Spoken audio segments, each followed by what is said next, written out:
Agora a gente vai falar sobre coluna. Gente, na última pesquisa nacional de saúde divulgada pelo Ministério da Saúde e pelo IBGE, 21,6% da população declarou ter algum problema crônico na coluna. São mais de 34 milhões de pessoas, é muita gente.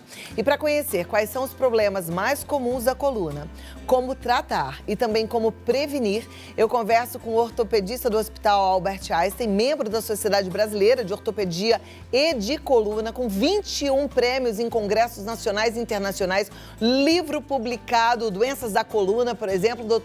Luciano Miller. Ele está aqui via Skype. Doutor Luciano, oi. Boa tarde, que prazer recebê-lo aqui. Muito obrigada pela sua contribuição conosco. Boa tarde, o prazer é todo meu estar hoje com você nessa tarde. Que joia. Bom, o número de pessoas que têm problema crônico na coluna é muito grande. Quais são os problemas mais recorrentes? O que é que tem, assim, maior quantidade que chega de queixa no seu consultório, por exemplo? Os problemas mais comuns na coluna são as dores cervicais, as dores lombares, dores em geral. E isso é a queixa mais comum de procura. Como você falou muito bem, ao longo da nossa vida, 70%, 80% de nós vão ter algum episódio de dor nas costas. E se hoje a gente falar quem está com dor nas costas aqui em São Paulo ou no Brasil, 10 a 15% está com algum tipo de dor na coluna. Então a gente vê que é uma dor bastante frequente de procura ambulatorial, procura médica, de vários profissionais. Ok. Agora, a gente antigamente tinha medo, pavor de algo relacionado à coluna, as cirurgias, né? Porque elas eram muito invasivas. Hoje a gente tem técnicas mais modernas ou a gente tem tratamentos eficientes e com menos desconforto ou menos risco? Sim, com certeza. A cirurgia de coluna, ela evoluiu muito ao longo desses últimos 10, 20 anos. E o que a gente tem hoje são as cirurgias minimamente invasivas. São cirurgias que a gente faz a mesma cirurgia que a cirurgia tradicional, com cortes maiores, de uma forma menos agressiva, com cortes menores, com pouca lesão na musculatura. E com isso, com essas agressões menores, essas cirurgias menores, você permite ao paciente um retorno mais precoce ao trabalho, menos dor no pós-operatório e menos cicatrização, menos tecido cicatricial, com uma boa recuperação funcional. Isso é extremamente importante. Eu coloco a cirurgia minimamente invasiva como a própria evolução da cirurgia de coluna. E cada vez tem sido feita em mais centros aqui que a gente tem conhecimento. Maravilha. Agora, é claro que mesmo sendo minimamente invasiva, a gente não quer chegar a ponto de ter que fazer uma cirurgia, né? Quais são as possíveis formas de prevenção que a gente tem para cuidar da coluna, para que ela não adoeça, para que a gente não tenha que partir para um tratamento assim? Sim, o mais importante que a gente tem que pensar é levar uma vida saudável, né? E como que é uma vida saudável? Uma vida saudável, hoje em dia, é que a gente faça uma atividade física, é extremamente importante, fortalecer nossa musculatura da coluna. Isso realmente vai dar uma proteção aos nossos discos, às articulações, e isso gerar menos dor no nosso corpo. Também, quando a gente faz uma prática de exercício físico, uma prática mais saudável, a gente está falando de fumar menos, beber menos, dormir melhor e também controlar nosso peso. Isso é extremamente importante para evitar que uma dor, um problema na coluna se agrave e você no futuro ter até que passar por algum tipo de procedimento. Então, assim, procure um profissional, um educador físico ou alguma academia com uma orientação, que isso é extremamente importante. Porque também fazer atividade física sem uma orientação, isso pode, no começo, ser até mais prejudicial, principalmente se acaba forçando articulações, forçando a coluna de uma forma incorreta. Eu ia te perguntar sobre isso também. A gente fala muito aqui no programa sobre a importância da prática do exercício físico. Eu falo bastante sobre musculação, porque eu acredito que seja uma das formas da gente proteger até a nossa coluna, né? Se bem feita, é claro. De acordo com a idade, a gente vai tendo naturalmente um desgaste dessas articulações e isso faz parte da vida? Ou a gente, com o exercício físico, consegue minimizar mesmo? O exercício físico a gente consegue minimizar porque a gente vai dar musculatura em volta dessas articulações, eu falo não só da coluna, mas joelho, quadril, isso vai proteger as articulações. Também tem que entender que a idade, a gente vai ter desgaste natural da coluna, mas a coluna, quando a gente vai passando os anos, a gente envelhecendo, a coluna também vai ficando um pouco mais rígida. Então, ela também permite, o próprio processo de envelhecimento das articulações, do disco, ela acaba se adaptando à coluna porque ela necessita de uma carga, de uma mobilidade menor nessa coluna. Então, quer dizer o seguinte, eu sempre falo no meu consultório, às vezes o paciente me procura com uma dor nas costas, daí descobre que tem origem no disco intervertebral. E daí ele pergunta para mim, doutor, hoje eu estou com 35, 40 anos, estou com essa dor. E quando eu tiver 60 anos, como que eu vou estar? Não vou estar nem andando? Não. A coluna, quando a gente vai passando os anos, ela vai endurecendo um pouquinho, vai tendo menos mobilidade. Esse disco também vai endurecendo. E aquela dor que você tinha quando jovem, pode ser, provavelmente, que não esteja a mesma dor quando você for mais velho. Então, a gente envelhece não só as articulações, mas também todo o nosso corpo. E a gente acaba se adaptando. E muitas vezes uma dor que você tem hoje, você pode melhorar depois, numa fase mais tardia da sua vida. Ok. Eu me lembro de uma conversa que eu tive com um ortopedista que me fez um alerta importante. Ele falou dos riscos de machucar o joelho, de lesionar o joelho, fazendo muito agachamento, que é um exercício que as mulheres gostam muito de fazer na academia, com peso, com carga, né? Tem algum exercício que possa ser prejudicial para a coluna e que, de repente, você possa nos alertar? Não responde agora não, vou te pedir 2 minutinhos e eu volto. E aí, volto também abrindo para as perguntas da turma que está em casa, combinado? Tá bom, combinado. Então, se você também tem alguma dúvida, a minha dúvida é sobre o exercício que, de repente, a gente faz aí, que pode machucar a coluna, que a gente, de repente, deva evitar ou até mesmo que a gente deva praticar, né? Você pode mandar a sua dúvida pra gente pelo WhatsApp, no 11 9 50 45 18 40, tá? E aí, já o doutor responde e a gente vai aprendendo para viver cada vez melhor. Eu deixei uma pergunta no ar, né? Doutor, tem algum exercício que a gente deva evitar que pode sobrecarregar a coluna? Os exercícios que mais sobrecarregam a coluna são exercícios que têm muita rotação do tronco. Então, por exemplo, esportes de rotação, como tênis, como esportes de quadra, que tem bastante rotação da coluna, para quem tem dor, deve ser evitado no início. Agora, quem não tem dor, daí pode fazer conforme devagar e aumentando a carga. Também, exercícios de coluna que tem muita flexão e extensão da coluna, acabam forçando um pouco mais. Mas também, como eu digo, tudo pode ser feito de uma maneira quando você começa devagar e vai aumentando aos poucos. Quando você realmente faz o exercício com uma sobrecarga muito grande no início, sua coluna, suas articulações não estão preparadas e aí pode vir dor. Agora, quando você tem uma hérnia já, rotação, hiperflexão e hiperextensão devem ser evitados.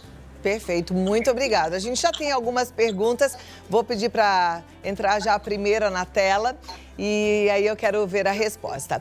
Tenho bico de papagaio e incomoda bastante, mas tenho medo de fazer a cirurgia. Há outra opção de tratamento? Sim, é importante entender o que é o bico de papagaio para todo mundo. Bico de papagaio são osteófitos. O que são? São como raízes que vão crescendo na coluna para tentar estabilizar essa coluna.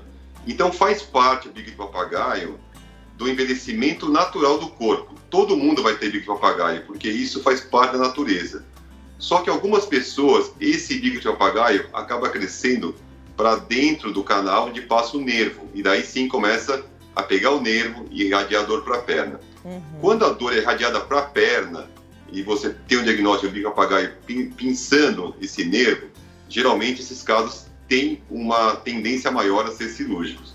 Agora, quando tem o bico de papagaio na fase natural de envelhecimento do corpo, na maioria dos casos não é cirúrgico. Você tem que pensar que a dor pode ser devido a alterações posturais, musculares, ligamentares, e isso melhora com fisioterapia, com alongamento, com medicações, com ergonomia em casa, ergonomia no trabalho.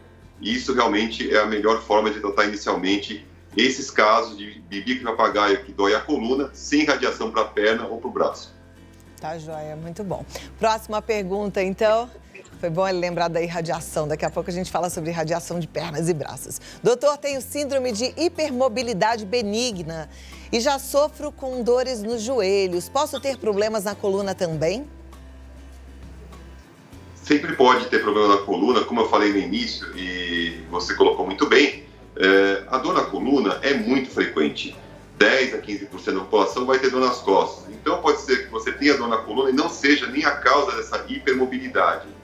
A hipermobilidade, na verdade, para a coluna vertebral, ela é até bom, porque na verdade você tem mais mobilidade, você consegue ter uma postura melhor quando você faz exercícios posturais. Pode ter dor na coluna, mas não é tão frequente. Ok.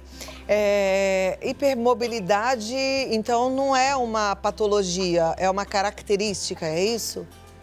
E tem uma doença que realmente tem uma relação com hipermobilidade. Mas a hipermobilidade, na maioria dos casos, não é uma doença, é apenas um estado do indivíduo que ele tem mais hipermóvel, outros têm menos flexibilidade, e isso não é uma doença que realmente precisa se preocupar. Tá joia. Próxima pergunta, então. Vamos lá para a tela. Meu filho, adolescente, está com um leve desvio na coluna, quase formando um S. Ele passa bastante tempo no computador jogando. Será que é por causa disso? Então, vamos entender assim, o que é o desvio? Aqui eu trouxe até uma coluna aqui para a gente ver que, na verdade, a gente tem desvios naturais, que é a lordose cervical, a cifose aqui em azul, e a lordose lombar em rosa. Essas curvas fazem parte, são normais. Então, chegar para o médico e falar assim, eu tenho uma lordose, eu tenho uma cifose, isso é normal. Só quando é muito acentuado que realmente deve ser tratado, deve ser cuidado um pouco mais de perto. Essas curvas fazem parte da nossa evolução, para a coluna se adaptar com uma mola na posição ereta. Tá? Agora, a curva lateral, que é a curva de lado, que é que o seu filho tem, ela pode ser, daí sim, é uma curva que tem que ser avaliada com mais cuidado. Ela pode ser devido a uma própria escoliose de origem genética, tá? Que é a escoliose idiopática, ou pode ser posturais. É importante a gente avaliar com o profissional se você está notando um desequilíbrio do ombro, está acentuando essa curva, porque se for uma escoliose que não é postural, mas genética, deve ser avaliada precocemente, porque ela pode evoluir e se você não trata no início, pode virar até um caso de cirurgia. Perfeito. Sabe que é uma preocupação frequente, né, dos pais, porque a criançada tá muito parada, tá em casa e principalmente quem gosta de videogame é no videogame o dia inteiro. Não cria músculo, né? Não sai mais para jogar uma bola, não sai mais para fazer uma atividade, isso nem por conta da pandemia. Tem crianças que não gostam, não têm o hábito de brincar na rua porque ficaram viciadas desde muito cedo no computador. Isso é um problema? Isso pode trazer de fato um prejuízo sério? Daqui a 2 minutos você me responde, tá bom? Vai lá.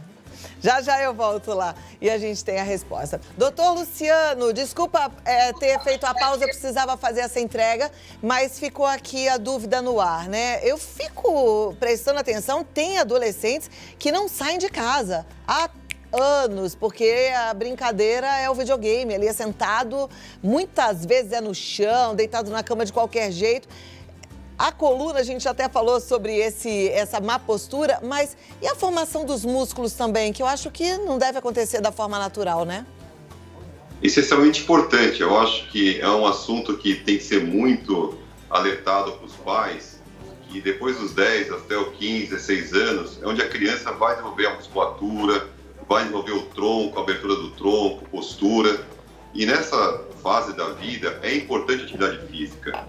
Atividade física para melhorar a musculatura, melhorar a postura, e também isso vai ser levado para a vida adulta. Então a criança que não está fazendo atividade física, ela está já começando a sua vida inicial já com um problema sério que ela vai ter que resolver na fase adulta, que vai com certeza ser um adulto com uma postura pior, uma massa muscular menor, com realmente o próprio físico não vai desenvolver de uma forma adequada. Sem falar hoje, que quando a criança está mais sedentária, ela acaba aumentando muito, tendo sobrepeso, e isso vai adquirindo precocemente outros problemas de saúde. Então, os pais têm que realmente forçar os filhos a realmente fazer atividade física. A gente sabe que o eletrônico está incorporado no nosso dia a dia, não tem como tirar o eletrônico totalmente, mas tem que realmente fazer um equilíbrio o máximo possível para essa criança que está em desenvolvimento. Exato, porque eu fico pensando, hoje em dia a gente vê a geração passada que já está lá na fase da velhice mesmo, o quanto está sofrendo porque não fez atividade física durante a vida, como a nossa geração faz, né? E vai à academia e cuida lá do corpo. Mas eu fico pensando, a criançada que hoje é idosa brincava na rua. Hoje a nossa criançada brinca quieta em casa no computador, quer dizer... eu fico pensando que lá na frente vai ser pior do que o que a gente tem agora, né?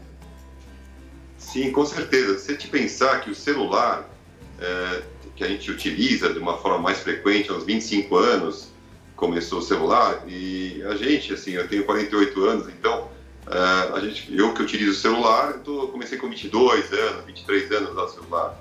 Agora, imagina uma geração que já começa com 10 anos, 12 anos eletrônico, o dia inteiro com uma postura adequada, com a cabeça fletida, com o tronco numa posição inadequada. Isso na formação dele, imagina na fase adulta, quando essa criança for um adulto com 30, 40, 50 anos de idade, realmente os problemas vão estar muito mais sérios, porque começaram esse uso inadequado muito mais precoce. Eu imagino. A gente na nossa época brincava de pique-bandeira, pique-esconde, pega-pega, pulava a corda. Hoje a criançada acho que nem sabe o que é isso, né? Porque é o dia inteiro ali sentada no videogame. Mas ok, atenção então, pais, cuidar da criançada e alertar, né? Mostra os velhinhos já com dificuldade de locomoção para eles entenderem a seriedade da coisa. Tem mais pergunta, doutor Luciano, vou colocar na tela a próxima. Estou entrando na terceira idade, quero saber como cuidar dos ossos da coluna e do restante do corpo também. Então, para cuidar dos ossos, primeiro você tem que ver, fazer uma avaliação se você tem osteoporose, se você tem uma osteopenia. O exame adequado para começar uma avaliação, se você realmente, para uma mulher que está na menopausa, é fazer uma densitometria óssea. Daí a gente vai conseguir medir qual que é a taxa, a densidade do seu osso, como está em relação à fragilidade do osso. A partir da densitometria, aí sim, a gente vai começar a delinear, traçar um tratamento para cada um. Tem pacientes que vão precisar só de sol, derivados do leite, tem outros que vão precisar de um cálcio também, e tem alguns, dependendo da massa óssea já, que você avalia por esse exame, vão necessitar de medicações um pouco mais fortes para até recuperar um pouco da massa óssea. Mas, de maneira geral, você que está entrando na terceira idade, vá fazer atividade física, um exercício que é muito bom, que tem assim, até um certo preconceito, é a musculação. A musculação para a terceira idade é excelente, porque você consegue fortalecer sua musculatura com uma certa segurança, com exercícios parados, com uma certa segurança, e você traciona, você fortalecendo a musculatura, você bota tração nesse osso e você fortalece o osso. Então, terceira idade, um pouco de aeróbico no coração, para controlar a glicemia, colesterol, e um pouco de musculação é muito bom. Bora pra academia, gente, não dá pra fugir não. Próxima pergunta, vamos lá. Tenho histórico de artrose familiar, posso herdar esse problema também? Olha, essa pergunta é muito boa para entender. A artrose, o que é a artrose, né? Toda articulação tem uma capa protetora, que é uma capa de cartilagem, tá? Que é como se fosse uma cerâmica que serve para deslizar um osso no osso e não ter atrito. A artrose, de maneira geral, quando já perdendo essa capa de proteção, é como se você visse o nosso dente, tem um esmalte, é branco. Quando você fura esse esmalte, o que acontece? Começa a doer, a cárie. A articulação é a mesma coisa, tem essa capa protetora, ela começa a perder essa capa protetora de cartilagem, embaixo tem osso tem nervo, e esse atrito começa a doer. E qual é a causa de artrose? A artrose pode ser, como ela falou bem, uma origem familiar, que é uma cartilagem um pouco mais frágil, e tem maior chance de realmente ter uma degradação dessa cartilagem, uma perda da cartilagem, ou também uma outra causa da artrose é você usar demais, você ter sobrepeso, traumas nessa região, tá? Então, assim, todo mundo pode ter artrose. Se tem um componente familiar, a sua chance é um pouco maior. Mas como a gente cuida da artrose? A gente cuida da artrose, como eu falei, exercício físico, controlar o peso E também a gente achava, antigamente, que a artrose não deveria fazer atividade física. Você ficar parado é melhor para evitar a artrose. Não. Os trabalhos mostram, recentes, que você manter a articulação em movimento, você previne a artrose. Lógico, não é você sair correndo, fazer uma maratona, mas você fazer uma atividade física 30 minutos, alguns dias por semana, você aumenta a lubrificação dessa cartilagem e evitando assim o desenvolvimento de artrose. Maravilha, ótima explicação, muito obrigada. Doutor, nosso tempo terminou, mas foi útil demais. Quero que você volte para a gente continuar aprendendo para cuidar melhor do nosso corpo. Uma ótima tarde. Vou passar os seus contatos aqui e te aguardo em breve, tá bom? Tá bom, muito obrigado pelo convite, eu que agradeço. Obrigada. Doutor Luciano Miller, ele está no www.colunar.com.br ou no Instagram Luciano Miller Colunar, ou então Clínica Colunar lá no Instagram. Então vamos aprendendo, né? Gente, perdão, meu telefone está ligado e ele até tocou ainda há pouco. Eu só vou desligar aqui para não tocar de novo. Pronto, agora sim, né?